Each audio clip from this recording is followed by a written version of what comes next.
All right, you ready to rock and roll? Waiting on you, sunshine. Oh. All right. Well, let's welcome back to another episode of 217 South Mills. It's brought to you by Cabin Coffee, located at 2922 Meadowlark Lane in Altoona, Wisconsin. And Pizza Del Rey, our favorite pizza shop in Wisconsin. I'm not doing it. I'm not doing the address anymore because everybody knows where Pizza Del Rey is. But they're slinging frozen pizzas like nobody's business. Well, here's what I didn't tell you. Me and my wife went to Pizza Del Rey here last week. Oh, no kidding. Yeah, at the buffet and amazing salad bar and got to talk to the Albanian's mom.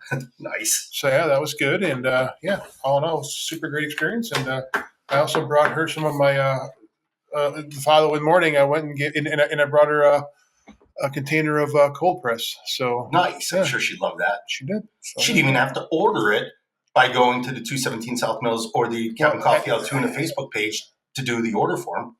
But I'm just saying that's an option. It's 100% an option. 100% an option. However, I've had my coffee in there since Pizza Del Rey opened up, so it's pretty amazing, and they're very good people. So I hear you.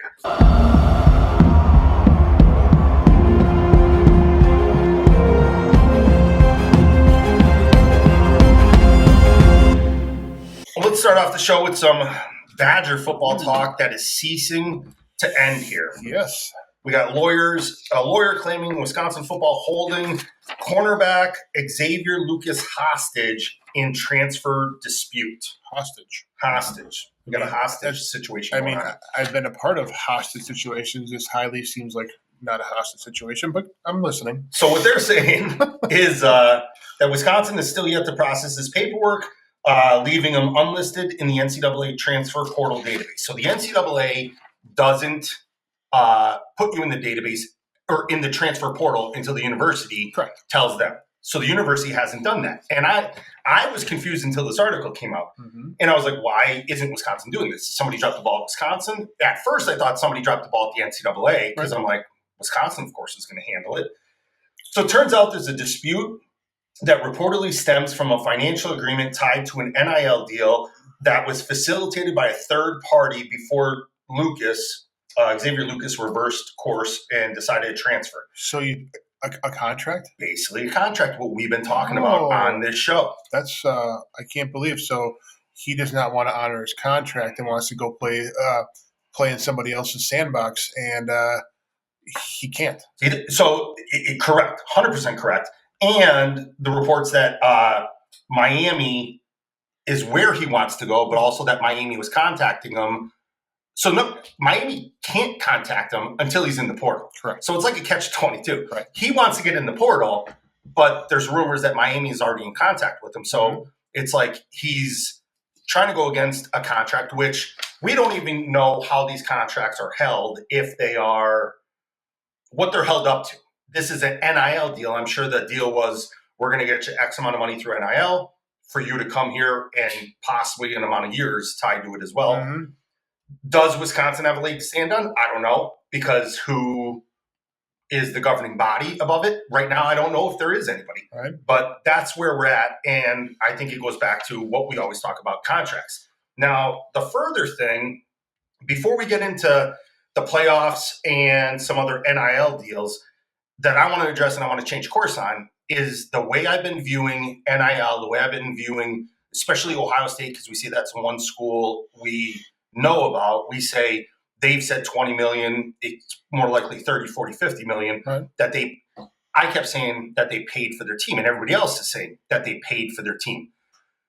What somebody brought up, and I go, that makes a lot of sense. Ohio State's always traditionally been a good football team. Mm-hmm. And what somebody brought up was they didn't spend $20 million to go out and get a team and put the best, most wealthiest athletes together. Right. They spent $20 million to retain their team, so their players didn't go elsewhere. Right. I think that's what NIL, the collectives, the revenue sharing is going to turn into, is spending that money just like the NFL does. You're going to put players under contract. You're going to renegotiate contracts when that has to happen. Mm-hmm. When you lose a player in the NFL, either to free agency or retirement, college, you'd be losing him. Either his contract's up and he wants to go to another team, or he's going to the NFL because his eligibility's up. You use that money to go out and get another player to replace him. Now, what scares me with UW is it's almost like they are a expansion team with regards to the NFL, where they have over 25 guys, I think, in the portal right now. Mm-hmm. So we don't have a team. No. I don't know if we have a quarterback on the roster. I don't know. I don't know who we have right now. Mm-hmm. I don't know who exactly left. I mean, I know at least the top 2 or 3 quarterbacks left Wisconsin for the portal, but we're not in the situation to retain a team. We have to build a team from essentially backups or nothing. Right.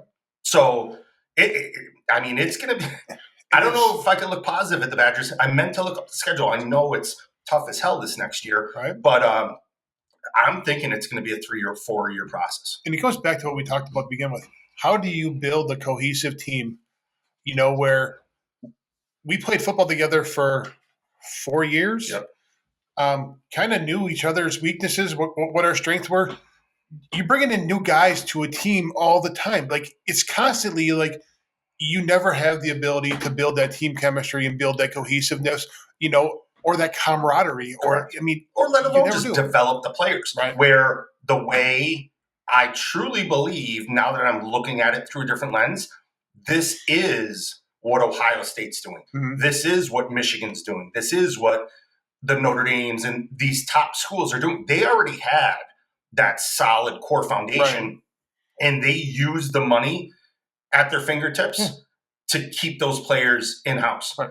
The Badgers, number one, I don't know how many episodes ago we talked about it, the math that we could find, which is tough out there, and we have our people across the country helping us do research, you could hardly find anything. So I think our math on the Badgers was that they were under $3.5 million this last year, and that's a high number. We think it was even less than that based off what we found, but I'll go as high as $3.5 million. Yeah, we got to be ready to spend money. They got to be ready to fundraise, and we're going to talk about in the next page or two where that money is coming from and what's going to be lacking, why we need to fundraise more. I just think we need to have more bake sales, probably more car washes, to start bringing in some revenue for the football team. I think that'd be a good idea. Let's start there. It's always works. I think the days of going after people for $1,000 here or $1,000 there are done. I think when it comes to athletics, you're looking at the professional athletes that have signed those seven-figure, multi-million-dollar deals. I think at one point, Wisconsin had the most CEOs in the country that came out of the University of Wisconsin. I think it's going after those millionaires, and if there's a billionaire out there, but definitely going after those millionaires and looking for money towards athletics. With the understanding that I think the majority of universities felt your athletics do well, it's going to benefit your school, both financially, attendance, everything around. Everything is better with better sports. Absolutely. Absolutely. Moving on to playoffs. And I'm going to start playoffs. We're talking playoffs. The first thing is, I know we hate this woke mainstream media, and ESPN, the wokest of them all, on January 3rd for the, I believe it was the Sugar Bowl. I did not write it down. It was the Sugar Bowl. Yep. They skipped the fans and the players took a moment of silence for the tragedies that just had happened. ESPN decided to skip the moment of silence and also skip the national anthem, and they chose to blame it on timing issues. Yeah. So you're trying to tell me that a conglomerate like ESPN, they don't know what they're doing yet, had a timing issue. They broadcast how many sports freaking shows, how many countries, and how many countries, languages. But now, we kind of screwed up on the timing. My bad. Yep, absolutely. Yeah, just follow the bullshit. Seriously, look where your source is. And again, can't understand, like, football should be able to be, in sports in general, should be able to be its own thing. It's a moment for you, for entertainment and for fans to forget about their daily lives, the hustle and bustle of life, and the stressors, and you get to enjoy the game in camaraderie with like-minded individuals, whether you're at your house or at the stadium. It does not matter.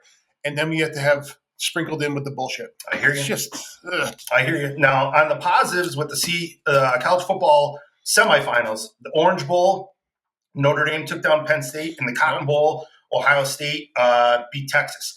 In that Notre Dame-Penn State game, the one eye-opener, looking at the stat sheet, there wasn't a receiver that had a reception in the whole game. Right. And I think there was only 5 targets to a receiver to begin with. Right. It's just like – and I know these games, they're bigger games. Luck has to be a factor. Turnovers are a factor. Right. Injuries are a factor. It's a long season. I think for these two national teams playing in the national championship, Notre Dame and Ohio State, I think this is game 16 for them this season, which is insane. Like, think about it. When we had an extra game in the season, it was 13.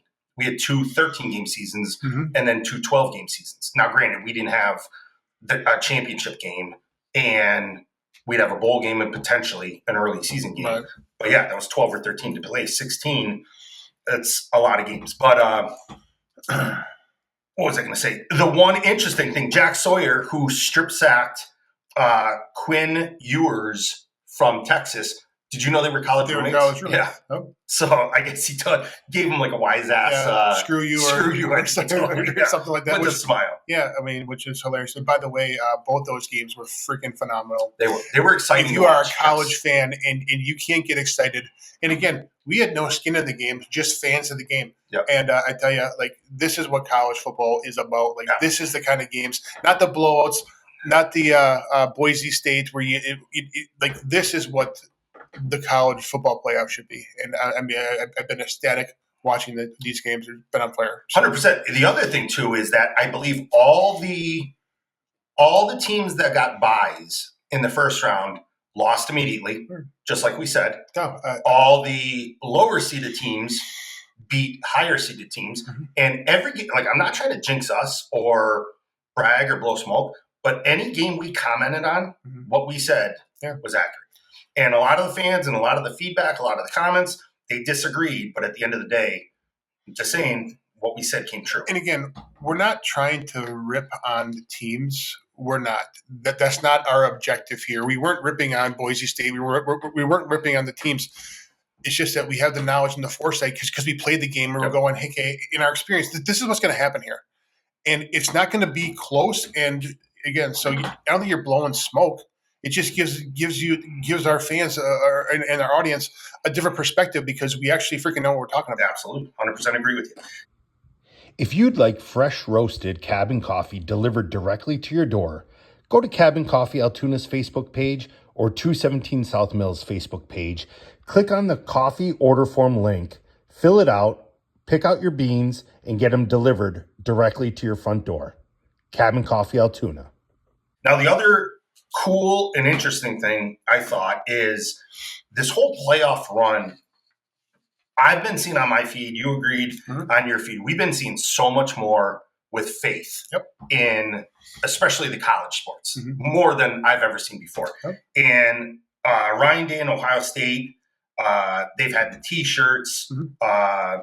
They're saying it in interviews. You saw their one key player, I forget his last name, and I apologize, number 2, on that strip sack, instead of chasing everybody down and celebrating, he just took it in and then knelt down and prayed. And said praise. Marcus Freeman at Notre Dame, bringing back prayer at Notre Dame. And that's something we talked about, like not praying before a football game. We had our own priest. Yeah. Father Mike. Every team did. Yeah. We had Father Mike. Yes. I mean, and it wasn't just for football. If you had problems in your personal life, you went and talked to Father Mike. Like, it was like one of those things that you did. It became part of your weekly, monthly, whatever. I mean, he was just another person that wasn't involved in football that you were able to have a conversation with and give you a little guidance through 100%. Whatever you were facing at that time in your life. And I always thought too, like, we'd always have the team service in the hotels prior to going to the game. Like, we're not just talking, the taking the knee in the locker room and praying before you take the field, which every team does. But almost every team, I believe, has or had the service. And to me, even that service, it was like maybe 15 minutes, 20 minutes-ish. Just a peaceful time before the most violent 3 hours of your week. And it's just a time for peace, a time to give thanks, a time to, think about things. And for me, just that whole, at the very least, not praying before you take the field, that's like not saying the Pledge of Allegiance in school. It's part of this country, it's part of our culture, and not saying that everybody has to be of faith. We believe a certain way, but there were guys that may not have believed the same way or believed anything at all, but we did everything as a family, we did everything as a unit. Going back to that Coach Alvarez interview we did, that's what brought us success. We were and still are a family. Doesn't matter if you don't see each other 20 years, whatever, you're still family. So I'm glad to see that. I'm glad to see that brought back. The other thing I wanted to mention. Well, actually, I'm going to go back to that. Go ahead. So Yes. it wasn't just a prayer.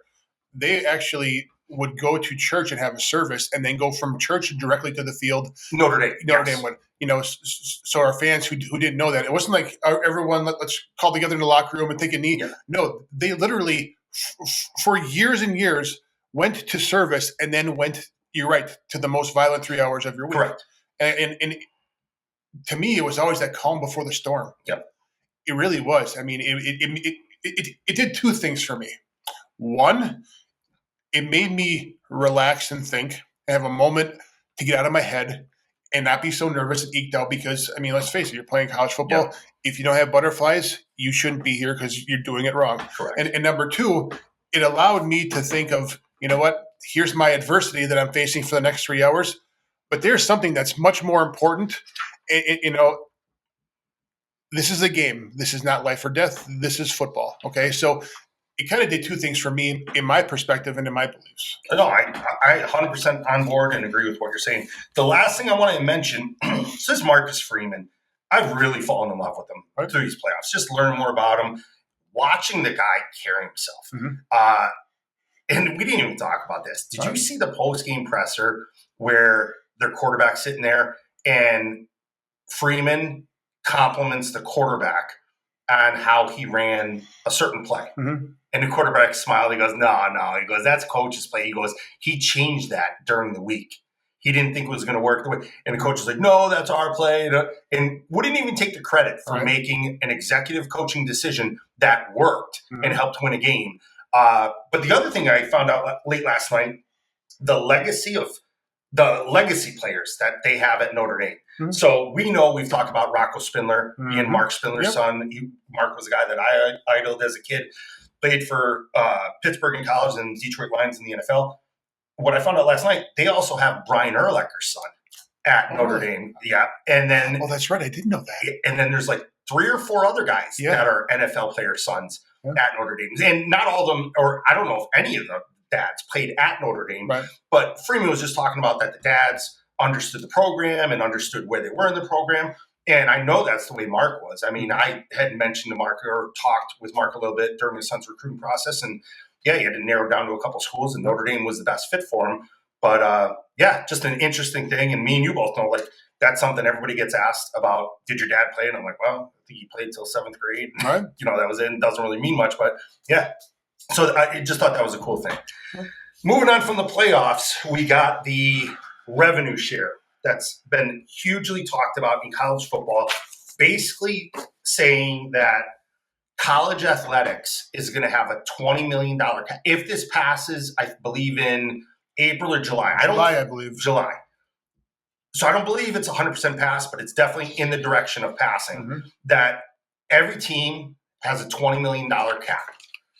So I said, where's that 20 coming from? Because it's not, I just want to know what's being depleted, because something has to be depleted. It's not like the NCAA is handing out $20 million to every school. So basically what I was able to find, and just like we say every week, it's difficult to find information. The $20 million would have been going to funding NCAA sports, scholarships, legal services, communications, and business insurance.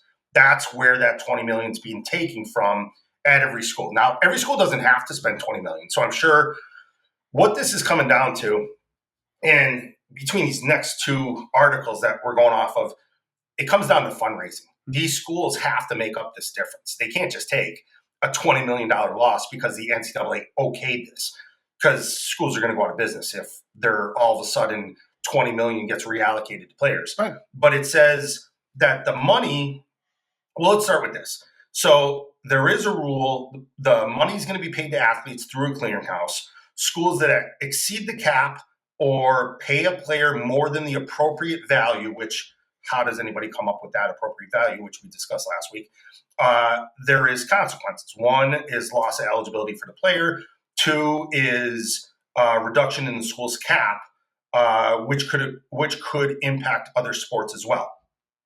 The settlement gives 2.8 billion in damages amongst athletes, and I believe that's dating back to 2016, if I'm correct. And I believe that 2.8 billion goes towards an enforcement program to regulate NIL deals. So here's my kicker: is number one, I think the only way this works. So Title IX is an issue. Mm-hmm. Me and you dealt with that when we were in school. And I didn't fully understand Title IX when I was in school. You'd see complexes being built or money being spent for women's sports, and rightfully so. I mean, I'm not disagreeing with that, but I was like, well, this sport or that sport, like they don't have that many fans. Yeah. Why are we spending that much money? Well, Title IX says any money coming into athletics has to be 50-50. So like say Wisconsin football makes $30 million, Mm-hmm. $15 million has to go towards women's sports. Right. If all the male sports make $30 million. Mm-hmm. So my argument is, because now it's how does this revenue sharing affect Title IX? I think the way the workaround is going to be is I think Title IX is going to stay the same among scholarships and money that comes into the school. But I think the revenue sharing, schools are going to have to 1099 these guys. My thought process is, my understanding of business is if you pay somebody over $599, you have to 1099. That's a tax. Mm-hmm. That's an IRS code. So I think they're going to 1099 them. And I think if you 1099 them, you're paying a subcontracted employee, which I think that's the workaround for if you pay $20 million and you put it all, let's say you just put it all towards football. Obviously, it's all boys in football, should be for the most part. And I think if they're all 1099, you're not going to have to, it's not going to affect Title IX at all. Right. So that's my workaround with that. But back to this next page, there's some of these programs with, I mean, you got GMs, you got NIL coordinators. It all comes down to, yes, you need people to manage the money, to manage the players, to manage the contracts. I mean, you can't just give somebody, like these kids getting $4 million to play quarterback. You can't just give them $4 million, not have them under contract. I agree. You know, like, and I know the Bryce Underwood, he's like that. Basically, that initial deal he did with our friend Dave at Barstool and the guy that created Oracle, it was $12 million over 3 years. Mm-hmm. So that's his contract. He's staying. They're giving him the $12 million. He's staying at Michigan for 3 years. Right. Once again, we say that doesn't affect him bringing in other money. And half these kids say, Joe, we didn't have social media. And I'm not saying we would have been social media butterflies, but I just would be interested to see how it would have worked back then with the success we had in sports team-wise. But there's kids making millions just off social media in college right now. Like we were talking about the gymnast at LSU. UCLA or LSU. What the hell was her name? Dunn. Yeah, Olivia Dunn. Like she's a millionaire just off social media. Mm-hmm. Then she's a millionaire off of NIL. Right. I mean, now if you're paying her on top of that with a collective, but I believe she's only being 1099 for the collective. Like NIL deals, like, yeah, they're saying there's a clearinghouse for NIL and collective, but what if Joe Blow says, I want to give you $1 million for this? Right. Just like the internet. I mean, yeah, you're probably filling out at 1099. I'm not getting paid off social media yet. You're probably filling out at 1099, but that has nothing to do with the school. I agree. So, I mean, are you talking about having a general? I mean, you almost have to have a GM now in college. I think at the college level, because they're going to be able to. Coaches aren't going to have the time to facilitate towards this kind of a commitment toward contracts and money allocation, et cetera. Else, and I don't think the athletic director is going to be able to do that either. Yep. So now you got to bring in a third party, hire somebody that's going to be able to general manage. Yep. And funny enough, we didn't mention this when we were going through the notes that how you've brought up many times, and I think it's very valid, how AI can come into sports.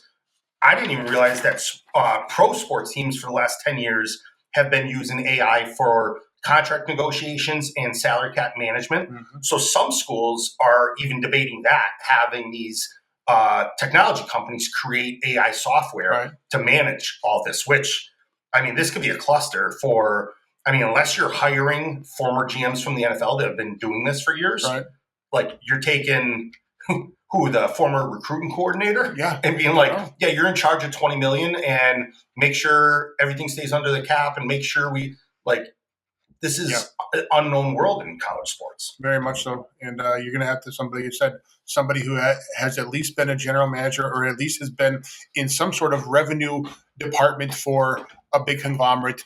Yeah. Almost a lawyer. Yeah. So we had mentioned in the past that Stanford hired Andrew Luck as their GM for Stanford football. But I've also heard that Andrew Luck's one of the smartest football players anybody's ever met before. Who is it? The coach that started working a little bit at Barstool, Gruden. Yeah, John. Gruden says Andrew Luck's the smartest individual he's ever met. So, I mean, who knows? Maybe he went to school for economics or finance or whatever, and he's got that background, but he definitely understands money management from his time in the NFL, working on his side of contracts. But yeah, schools are doing this. So now another area that this money's coming from. This wowed you earlier when you read it. Mm-hmm. I was giving you the opportunity there, but I'll take it if you want. So the amount of money that schools bring in, so like Joe and I, we were and have been tossing around that college sports is a multi-billion-dollar industry. And we found basically an article that puts together, and this is all sports schools, their revenue. And this is from 2022. 2022, correct. I mean, so yeah, this has gone up dramatically since 2022. It's hard to find information on this crap. So, like, this is the most recent we could find. It's 2022. So. Yes. So total revenue generated amongst all schools combined is $13.5 billion. Roughly, I'm just going to round to the larger number. TV rights, $4 billion. School and government funding, $2 billion. School raised donor funds, $2 billion. Ticket sales, $1.6 billion. Student fees or support athletics, $1.2 billion. Other revenue, $1.2 billion. Postseason, which would be bowl games or championships, $600 million. So I made a comment, and I said the NCAA is a multi-billion-dollar business, and I had a fan call me out and say it's not $1 billion, it's $1 million business, and I said, I think you have to look at the picture here because look at how many teams there are, and the amount of revenue that are generated from tickets and from TV's the kicker. Absolutely, TV's the big kicker, and like here's another thing too. So TV rights for all schools in 2022 is $4.2 billion. Mm-hmm. With the NFL, I'd get in a lot of discussions, which would turn into arguments with friends, or not friends, but acquaintances in 2010 when the NFL settled the concussion settlement. Mm-hmm. The judge made them increase the amount to $1 billion. And fans were like, $1 billion, like that's too much money, just because of head injuries. Players knew what they were getting into. $1 billion's too much. And I go, what do you mean it's too much? I go, and I said to a guy, how much they make off of TV rights alone per year, the NFL. Mm-hmm. So in 2022, all of college sports made $4.2 billion. I said to number 10, and he goes, see, the $10 million a year, they can't be paying $1 billion. I go, no. In 2010, the NFL was making $10 billion a year off of TV rights. Correct. So $1 billion in a settlement that covers all of previous football because of head injuries, and the NFL lied. And they did lie, and there's movies about it and documentaries. Mm-hmm. I was in the league when you got a memo, whenever there was a rule change or whatever, you got a piece of paper, a piece of paper that looked like this that had a typed memo, NFL letterhead on it. And I remember reading it, and it said, we've done studies. Our doctors have concluded that concussions do not cause long-term side effects. And I did what every other player did, crumbled up the piece of paper, threw it in garbage, go on with your day. Right. I go, man, if I saved that piece of paper, I could probably sell it on eBay for like $50,000 today. Absolutely. Because now it is the truth. Mm-hmm. But the other thing too that I made a note of, people, especially kids and youth, when we were young, they throw around the word million. Oh, millionaire. I want to be a millionaire. Now, between these politicians and people we see on TV and these billionaires that everybody knows, and we feel like we know them well because you see them and hear them every single day. The difference between $1 million and $1 billion. Mm-hmm. Like people think, well, yeah, $1 billion's a lot, and I don't think they understand it. And this quote says, if you took it in seconds, 1 million seconds equals 11.6 days. Mm-hmm. But 1 billion seconds equals 31.7 years. That's insane. So it's 11 days compared to 31 years, Mm-hmm. going from 1 million to 1 billion. Mm-hmm. People they can't, there's no way they have a grasp on how much money that is. And even saying how much money it is giving colleges a cap of 20 million. Mm-hmm. You know, like even Kevin was talking that there's schools that are no way going to be able to do that because they're not going to be able to fundraise, especially for the 2025 football season, because you got to be handing that money out soon. Mm-hmm. There's no way they're going to be able to fundraise another $20 million out of nowhere on top of all their current funding to be able to put together a $20 million football team. And that's where, like Kevin and I spoke, there's going to be a separate tier of college football. And like you said, the farm club, the semi-pro, Mm-hmm. that's up here. Then there's everybody else. Yep. You know, whatever you want to call that top tier, then you got the normal Division One, Mm-hmm. 1AA, 2, and 3. But everything's going to be below. And I just think, you know, at some point here, I think maybe it was on a previous sheet, it had mentioned conferences, and we didn't talk about it, about some schools changing conferences. I don't think conferences are going to be – I think everybody else is going to be in the conference. Right. I think that top tier is Mm-hmm. the top tier. It's how many teams could afford $20 million cap a year, 30, 50, 60, whatever. That's the top tier. Then everybody else, yeah, if you want to pay your athletes, all right, pay, but we know you ain't going over 20, so Absolutely. do what you want to do down there.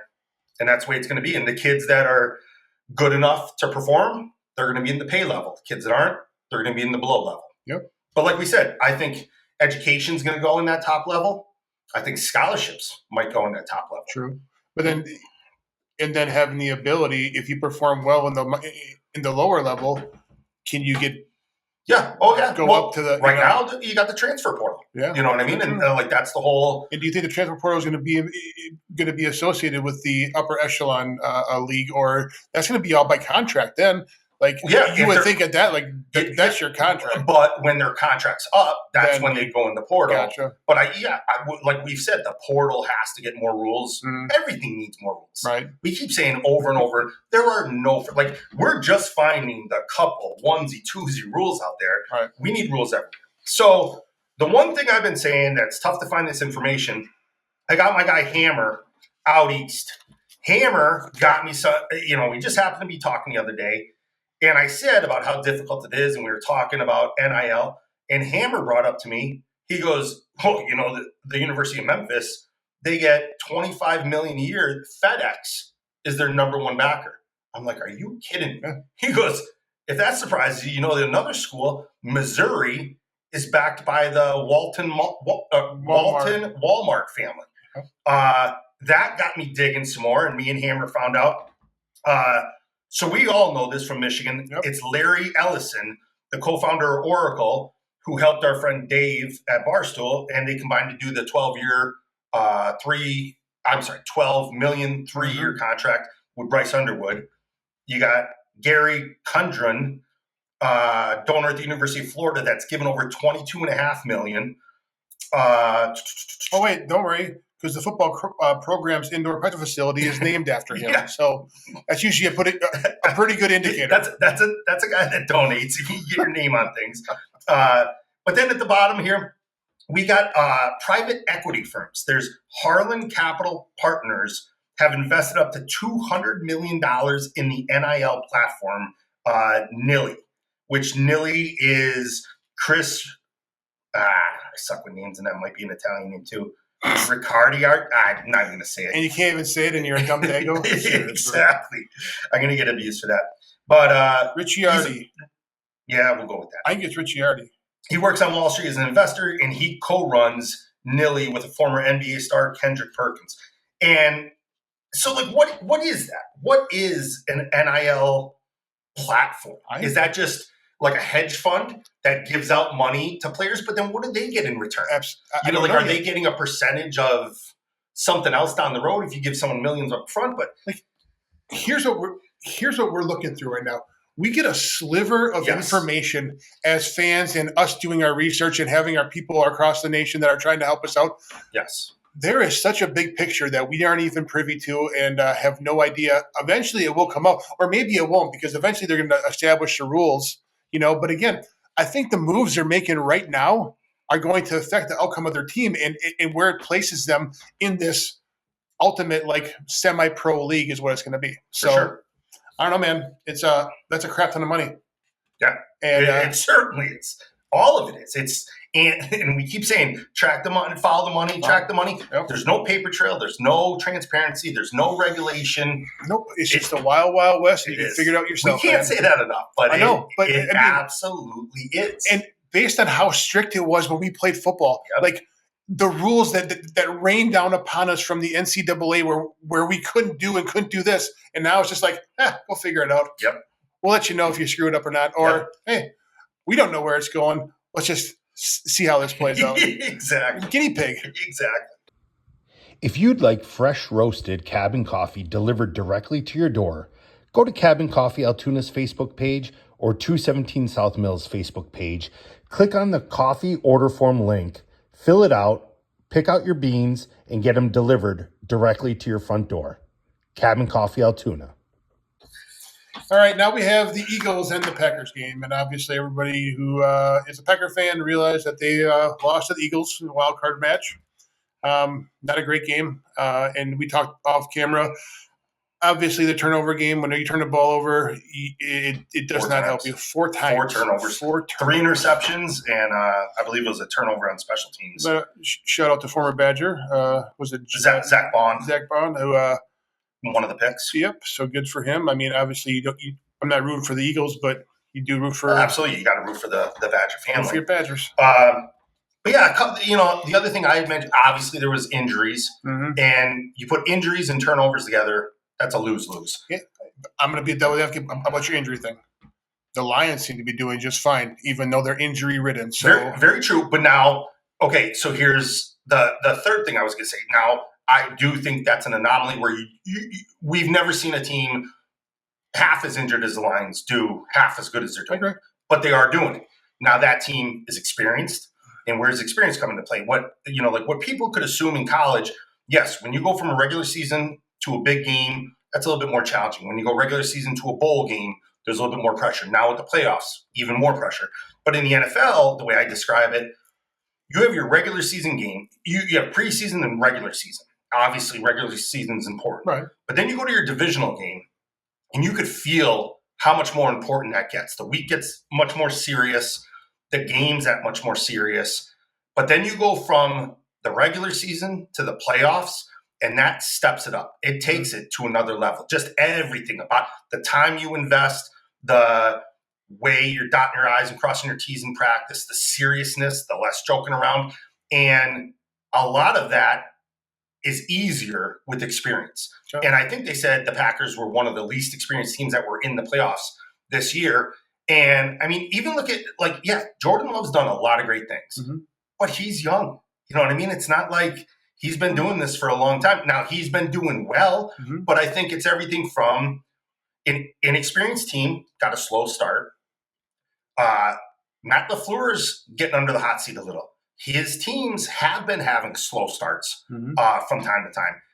So I think it's just a combination of all of that. But we know the number one rule in football is win the turnover battle, win the game. That's the one stat that 99% of the time works. Yep. And you turn the ball over 4 times, you are not winning that football. So I want to go back to your comments because you played in the NFL and you had the ability.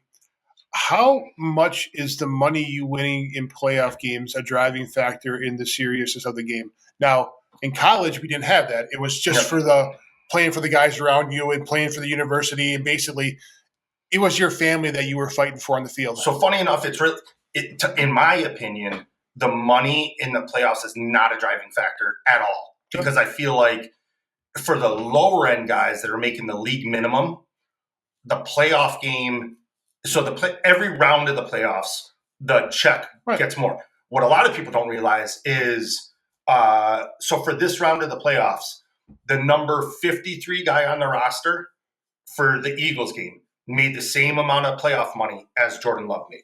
Gotcha. Everybody makes the same check in the playoffs. Gotcha. Doesn't matter. Like when I was in the playoffs, I made the same amount of money as Brett Favre. And I wish we had, better phones for me to take a picture of my check and Brett's check and be like, I made the same amount as Brett Favre.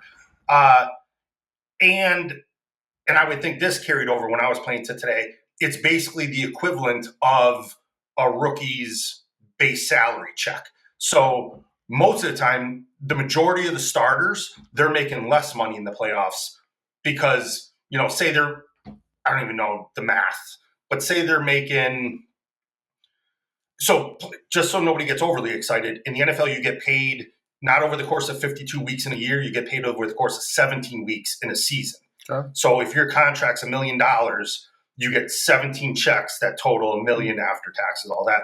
So these guys that are playing today, that are starters, are probably making $100,000 a week, maybe more than $100,000, maybe $200,000 a week before taxes. If you're on a $2-3 million contract, and then your playoff check might be $40,000 for the playoff game. Which, don't get me wrong, a lot of money. Yeah. But if they're making $200,000 a week, and then the first round is 40. Now each round of the playoff increases. When I was playing, I think the Super Bowl, if you won it, it was 100, or no, if you won it, it was 150. If you lost it, it was like 80, something like that. So I'm sure today it's more like $500,000 or something like that to win or lose. But no, I would say no, it's not a factor. I think it's more personal pride, team pride, stuff like that. Once you get to I think you're able to provide a very a different insight because I don't think the general fans know that. Most people don't even know that you don't get paid year round. Right. Absolutely. Most people don't even realize, I've talked to so many people where they think in the NFL you just go to work for 2 hours a day. And I'm like, this isn't high school football. Like, what do you think we're going to 2-hour practice? Yeah, you think we're going to school at like 9 in the morning, and then when school releases at 3:30, we show up to practice and go home for dinner? I'm like, just to review one more time, we did this early in the year. I go, we'd have like our 2 hard work days were probably Wednesday, Thursday. On Wednesday, Thursday, you're walking in the doors of the facility at 6:30 in the morning, and you're probably not walking out of the facility till 8:30 earliest at night. So 6:30 in the morning, so probably a 14-hour day on your Wednesday, Thursday. Do you get overtime for that? No. And then too, they're like, oh, but you get like they think we're like a type of job where it's like, oh, but your season doesn't start till September and you're done in the winter, so you have the whole year off. I'm like, we get like 3 weeks off. Yeah. Then and now it's mandated. When I was playing, you didn't have to work out in your city. I chose to because we had a house there, and anybody with families and kids in school would stay there. But if somebody was single or didn't have kids, they're not staying in Green Bay, Wisconsin. They're like Bubba Franks. The second the season was over, he's got a flight booked the next morning to go to Miami. Right. And he's in Miami until the day before he has to show up for practice back in Green Bay for a minicamp. And guys would only come back into town for minicamp. So now you get your maybe 3 weeks off, and then you're back in your city. You're working out. You got OTA. Now OTAs are spread out all off season. Then you have your minicamps in between the OTAs. And then you might get a week or 2 off in the summer before summer camp starts. But it's a year-round, like you're putting in a ton of hours. All right. So I got in it. Here's my, I told Joe there was one thing I didn't tell him about, and this is going to be it right here. You tell me if this is true or false, because I looked at this and I was like, what is this? And I couldn't tell, and it's going to be funny either way. Jordan Love's career numbers. Have you ever heard of Toyotathon? It's like a card. It's a deal through Toyota. Yeah, there was commercials for it. Yes. It's coming down to the Toyotathon or something. Okay, so Toyotathon, it varies every year, but it's about I'd say like a month and a half long deal. And the dates change. They slide. During Toyotathon, in Jordan Love's career, he's thrown 28 touchdowns and 2 interceptions during Toyotathon. Nice. Not during Toyotathon. He's thrown 29 touchdowns and 28 interceptions. And it says one of the strangest phenomenons in sports. You think it's true or false? Well, if it was on the interwebs, it's got to be true. No, I was like, it's got to be false. There's no free. And I'm like, I have to check this. nobody's going to put that kind of information out there unless they did some homework on this. So I'm going to say true. But there's stupid stuff like you see every day, guys getting cut, fired, traded, whatever. It is freaking true. Okay. Toyotathon in 2024, this most recent one was no. So today is the 13th. They played on the 12th. Toyotathon ran from November 15th, 2024 to January 6th, just less than a week ago. Yep. Toyotathon ended. See? The Packers played, and it didn't work. So it said, Toyotathon is Toyota's annual end-of-the-year sale that offers special deals and incentives, and we are not sponsored by Toyota, and on new Toyota vehicles. The event typically lasts for several weeks, but the exact duration can vary from year to year. And I guess Jordan Love had heard about it, and to make light of it, wore something like "I love Toyota" T-shirt or whatever, and posted it. Or better But I yet, go, that is insane. That stuff. can we just run Toyotathon a little longer? Yeah. Like if a I was little the longer Packers, in Green Bay. Can we Like, get a come on. Packers NIL Yes, donor and be like, absolutely. hey, get a Toyota dealership and just be like, hey, we're running the Green Bay Toyotathon from the start of the season till the Super Bowl. Or I think, honestly, maybe if he drove a Toyota, and I have no idea what kind of vehicle that. I got a funny feeling it's not a Toyota. It's not a Toyota, Yeah. but maybe, give him a souped-up Toyota so you can carry that luck all year long. I hear you. Come on. But very interesting facts. All right, so the next thing we had to address, Oh, yes. I mean, obviously we got a lot going on with social media, dropping our videos, dropping different shorts and reels and snippets and the full episodes. So with that being said, you get a lot of comments. And if anybody's looked at our stuff, there's a lot of arguing that we sort of stay out of. There's a lot of stuff that we don't agree with being said in the comments. But just last night, I see a comment. So I only see the comment come up on my phone, and I can't tell from the comment what the original post was. Right. And I see the comment, and it said racist, and that's all it said. And I'm like, I gotta look and see, because I know we didn't post anything racist. I'm like, I gotta look and see what this is all about. And it turns out it's the Chicago Bears kicker getting denied of the Lambeau Leap. Right. And there's that imagery, it was all over the internet, all over TV and stuff, of that female Packer fan shoving him out of the stands and screaming at him, like, get down, whatever. Well, this guy he just says racist, and he's probably in his underwear in his mom's basement, but he goes racist. Right. And I go, what? ? And he goes, racist. And I go, we're two former athletes criticizing sports, but we both played. I go, what's racist about that? Once again, he goes, racist. And I'm like, can you use a different word so I could help understand like what's going on here? Right. And then he replies back, Bears kicker Santos, that was racist. And I'm like, wait a second. Are you saying we're racist for saying the deal? And I'm like, out of me, you, Santos, and the female in the stands, I'm the darkest dude out of the whole bunch, and I'm a freaking Goomba. I go, what is racist? So I look into it, and yeah, he's from, I forget where he's from, somewhere in South America. But here's my deal. This is a football tradition. Correct. The NFL has allowed it for the Green Bay Packers. So this is before celebrating was allowed in the NFL. Now everybody celebrates. Before that, the NFL banned celebration. But they said the Green Bay Packer Lambeau Leap stands. Grandfather did. Yes. Then there was arguments, could opposing teams do the Lambeau Leap at Lambeau? So the NFL said, yes, opposing teams could do it. But the NFL admits there's times the Packer fans will deny you. Right. This guy got denied. Yeah. This is a football game. There's nothing racist about it. To you, football and sports is where everybody should be coming together. Absolutely. Not arguing, not bringing up stupid freaking comments. Again, and that was stupid. It was just beyond stupid. And this has been going on for how freaking long? The Lambeau Leap and the denial of opposing fans trying to jump in there. Over 30 years, I'd say. I mean, I think it happened in early 90s. I'd say maybe 92-ish. I don't remember. 92, 93, because it was the play Reggie White picked up a fumble or intercepted the ball, and as he was getting tackled, he lateraled it to Leroy Butler, and Leroy did the leap after he scored the touchdown. Yep. And there's a statue outside of Lambeau of you could like do the leap next to a bronze Leroy Butler. But then they have the thing of denying opposing teams from doing it is nothing to do with race. So it's just correct. Yeah, the NFL allows it, but just because somebody pushes them out of stands, like, come on. How about when we were at games getting I know most of the college games didn't have beer, but how many times Penn State? I got freaking soda. Yep, dumped over you. Granted, it wasn't like I wasn't already wet from sweat during the game, but I was like, my white uniform, white on white, was like brown from like soda all over the place. I think I said on an earlier episode, shout out to Tommy Jenkins, who I played 13-year-old All-Stars with. He went to grab me on the shoulder to say hi to me, and I was so prepared. Like we buckled up walking out of that stadium, and he grabbed me and spun me. And when he spun me, I put my hand on his throat, threw him against the wall, and I had my fist cocked. He's like, Bill. I'm like, Tommy, what are you doing? He's like, I just want to say hi. Yeah, like I just went through a waterfall. Wrong place, wrong time. Soda. Yeah, wait for me outside of the locker room, guys. Absolutely. So another shout out to my guy Hammer.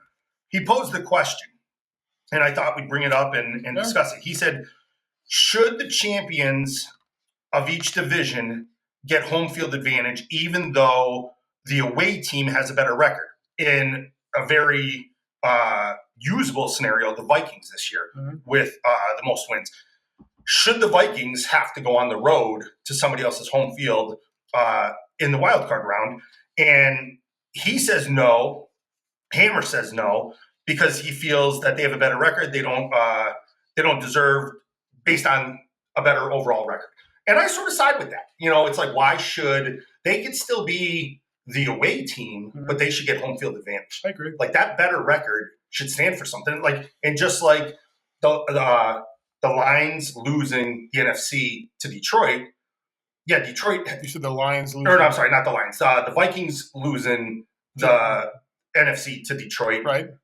Detroit has, 15 wins, and the Vikings have 14. So the Vikings with 14 wins, the most wins in the NFL, have to go on the road. Correct. Yeah, it doesn't. I didn't even think about it until Hammer brought it up. It doesn't make sense to me, honestly. It could happen to a better team, so I don't give a shit. Correct. I agree with that. If it's going to happen this year, let it happen to them. Let it happen to them. Okay, that's all I'm going to say. Okay. That team to the west. We're going to end the show. I got a kick out of these funny stories. And we're going to end the show with a funny story.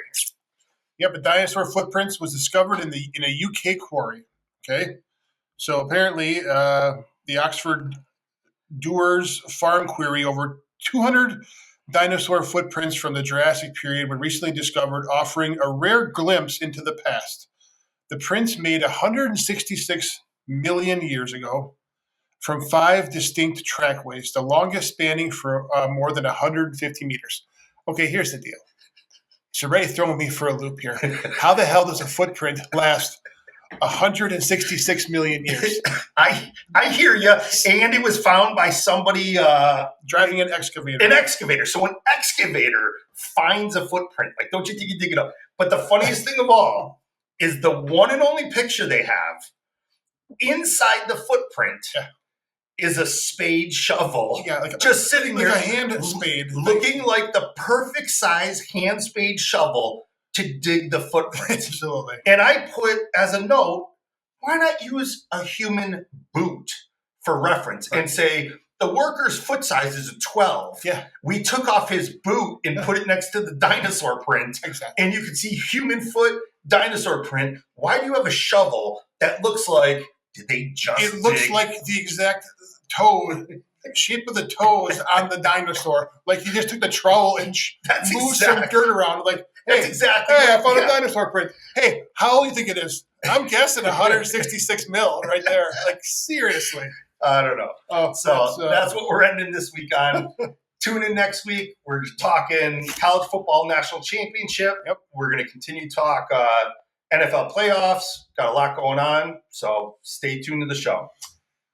Have a good one, folks. Again, we're brought to you by Cabin Coffee Altoona, located at 2922 Meadowlark Lane in Altoona, Wisconsin. And Pizza Del Rey, our favorite pizza joint in the state of Wisconsin. Take care, folks. See you next time. Thank you for listening to another episode of 217 South Mills. If you like what you heard, smash the like and follow buttons on Apple Podcasts, Spotify, Facebook, Instagram, TikTok, LinkedIn, and X. We'd like to thank our sponsor, Cabin Coffee Altoona. Tune in next time, folks.